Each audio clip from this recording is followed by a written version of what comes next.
Suzuki Jimny. So push start installation with remote start version itong kinabit natin.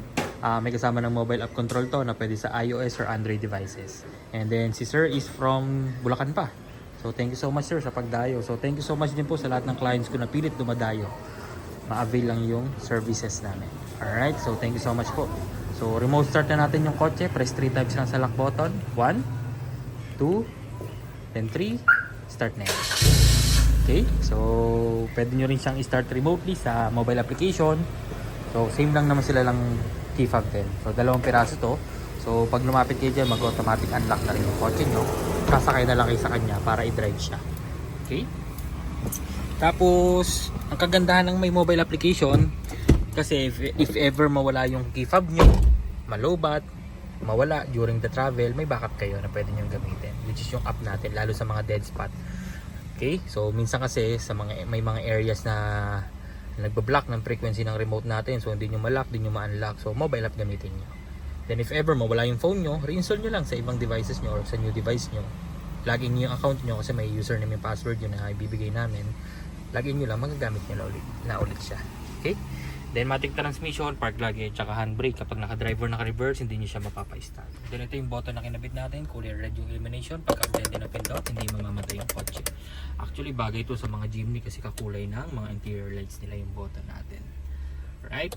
Then pag gustong patayin, or kahit hindi ka pa maalis pala, tumapa ka ng brake, auto lock lahat ng doors. Then even naka-andar, pwede ka mag-unlock, pwede ka mag-lock sa key fob. So for example, may bibiling ka lang saglit sa mga 7-Eleven, iwan mo na naka-under yung kotse mo, ilock mo lang sa labas, bili ka na, pagbalik mo, unlock, pasok sa loob, malamig pa, lock mo ulit, drive mo na yung kotse mo. Kasi sa stock system, hindi nyo magagawa yun. Kailangan nyo papatayin yung makina nyo para ma-lock siya from the outside. Okay?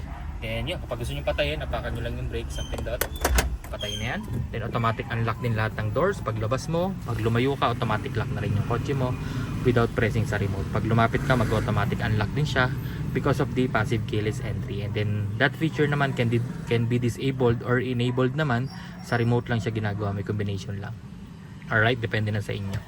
Okay, without stepping sa brake, unang pindot, accessories. Gagana na yung mga chargers nyo, mga stereo nyo, pangalawang pindot. Bubukas yung cluster, pwede nyo lang itaas or ibaba yung bintana nyo nang hindi naka-start yung kotse. So for example, may naiwan lang kayong bintana, taas nyo na lang kahit hindi mag-accessory ignition lang kayo, matataas nyo na kahit hindi nyo na-start yung kotse nya. Okay? Then pangatlo, patay. Then yan yung itsura ng button natin kapag nakapatay siya. Pag gustong start, apak sa brake, isang pindot, start na rin agad po yan. So napakadali lang niya talaga gamitin. Para ka lang gumagamit ng mga top of the lines na unit ngayon from Casa. Alright, so 2 years warranty to guys, guaranteed clean wirings, quality insulation, and then free back to zero fumigation pa after the insulation. So habang naka Burmans promo tayo, patapos na ang taon, few stocks left na lang po tayo, unahan na lang po tayo, paubos na talaga stocks ko this year. Maraming salamat, bye.